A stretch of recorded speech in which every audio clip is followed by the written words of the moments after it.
के रूस से बढ़ते ताल्लुकात पर मगरबी मुमालिक में तशवीश पाई जाती है। भारत का विजिट करेंगे।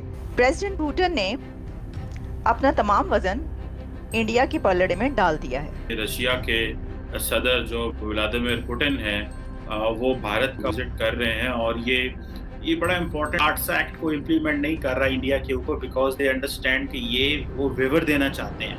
अच्छा, इंडिया को वेवर मांग नहीं रहा लेकिन वो देना चाह रहे हैं। देखें, ये होता है कि when you are powerful enough तो आपको हर कोई कंसेशन देना चाह रहा है। पाकिस्तान के ऊपर कोई सैंक्शंस नहीं आएंगे तो मैं खुशी से ले लूंगा। तो आप सैंक्शन से घबरा रहे हैं ना, अभी इंडिया अगर खरीद रहा है। तो मैं पूछता था कि रशिया और पाकिस्तान के ताल्लुकात इतने अच्छे क्यों नहीं होते। पाकिस्तान के सदर, वजीर आजम, आर्मी चीफ ये सारे जाते हैं लेकिन वहां से कोई नहीं आता अमूमन। अगर हम इस बार के G20 मीटिंग को देखें तो वहां असलियत में मोदी जी एक स्ट्रॉन्ग लीडर की फॉर्म में गए। रशियंस समझते हैं कि जो पाक फॉरेन एक्सचेंज रिजर्व बढ़ा हुआ है, ठीक है। कितने बैठे हो तुसी? कहाँ बैठे हैं आप लोग?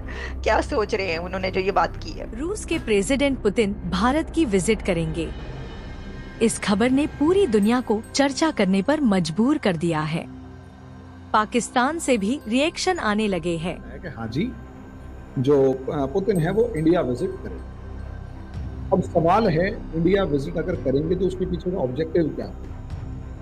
तो देखिए, अभी ऑब्जेक्टिव को हम अगर ये देखें कि कोई पहले से डिक्लेयर्ड है तो नहीं, या कुछ हिडन ऑब्जेक्टिव जो भी होगा उसको बाहर बताएंगे तो आंसर है नहीं। लेकिन जो जियो पॉलिटिकल सिनेरियो इस टाइम पर चल रहा है, जिस तरीके का जियो पॉलिटिकल सिनेरियो चल रहा है, उसमें पुतिन की इंडिया विजिट बहुत मायने रखती है। देखिए, ट्रंप आ चुके हैं, इसमें कोई दो राय नहीं। सत्ता के मतलब गद्दी के ऊपर बैठेंगे और वही पावरफुल होकर निकलेंगे क्योंकि इनके पास अच्छी खासी सीटें, प्रेसिडेंट बनेंगे। पॉसिबली ट्रंप पूरी कोशिश करेगा, ये चीज समझिए, जहां जियो पॉलिटिक्स चेंज होगी, ट्रंप पूरी कोशिश करेगा कि भाई सीधी सी बात ये है कि रशिया यूक्रेन वॉर खत्म हो, और पॉसिबली पुतिन इस चीज से फ्री होगा। लेकिन ट्रंप ईरान के ऊपर लड़ाई थोपने की जगह उसे कमजोर करने की तो कोशिश करेगा। लेकिन प्रॉब्लम एक ये भी है कि इंडिया ने पुतिन की बात मानी या चाइना ने पुतिन की बात मानी और अपनी अपनी फोर्सेस पीछे हटा ली। सवाल ये है, चाइना ने अपनी फोर्स पीछे हटाने के लिए कुछ तो कीमत भी मांगी होगी जो इंडिया ने देने से मना कर दिया होगा, और इंडिया ने भी मामले को रिजॉल्व करने के लिए कुछ अपनी कंडीशंस रखनी होंगी जो पॉसिबली शुरू में चाइना मना कर रहा था।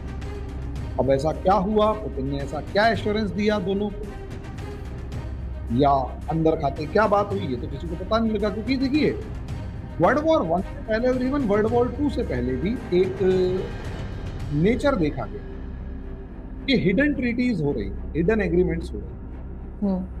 कि दो बंदों ने चुपचाप बैठ के एग्रीमेंट कर लिया, वो तीसरे को नहीं बताया। बिस्मार्क होता था जर्मनी का, उसने ये पॉलिसी चलाई। कंसेप्ट ऑफ हिडन ट्रीटीज का वो था जिसके अंदर वो लगातार किसी न हर किसी से कोई ना कोई हिडन ट्रीटी करके हर किसी को कोई ना कोई वादा किए रखता था और अपने कंफर्ट के अकॉर्डिंग किसी से वादा पूरा किया, किसी से नहीं। तो वही चीज इस टाइम पर यहाँ नजर आ रही है कि ये लोग असलियत में मिल रहे हैं बातचीत, और ज्वाइंट स्टेटमेंट में कोई कॉन्क्रीट सी बात निकलकर सामने नहीं आ रही। इसका मतलब हिडन लेवल पर ये अलग ही लेवल की गेम खेल रहे हैं सारे के सारे। इसमें अमेरिका भी है, अमेरिका तो सबसे पहले। तो ऐसे में हम उनके फुटप्रिंट्स को देखकर ही ये जहां जहां जा रही हैं उनको नोटिस करके, इनके जो हेड ऑफ द स्टेट्स हैं, मिनिस्टर्स हैं, उनको नोटिस करके एक जिसे कहते हैं कि पिक्चर ड्रॉ करने की कोशिश करते हैं।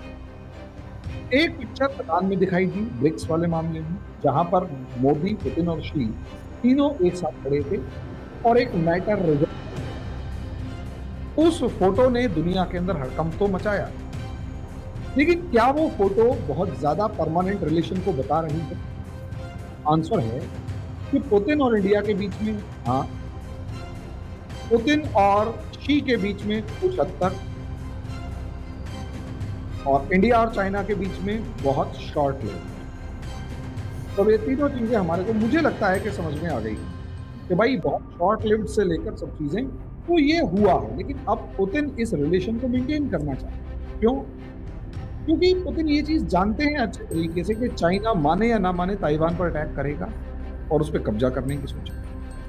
चाइना और जापान के बीच में कॉन्फ्लिक्ट शुरू हो गए। आप इससे अंदाजा लगाकर देख सकते हैं, जापान ने अपनी आर्मी को ऑस्ट्रेलिया भेजा है मिलिट्री एक्सरसाइज करने के लिए, और बाकायदा मिलिट्री बेस पर जाकर ये लोग रुकेंगे, एक्सरसाइज करेंगे, जिससे चीन तिलमिला चुका है। यानी जापान ट्रंप के आने के बाद एक अलग पोस्चर दिखा रहा है, और वो पोस्चर बड़ा खतरनाक है। यानी इंडिया की तरफ से जो प्रेशर था चाइना के ऊपर से, वो काफी हद तक रिलीज हुआ, और चाइना अब कहीं ना कहीं अपने ईस्टर्न फ्रंट की तरफ बढ़ता हुआ नजर आ रहा है।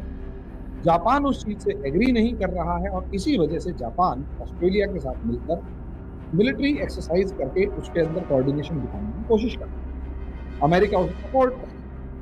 फिलीपींस और साउथ कोरिया कोशिश कर रही हैं कि इसके अंदर एक दूसरे को सपोर्ट करें, और बाकी कंट्रीज, यानी लड़ाई उधर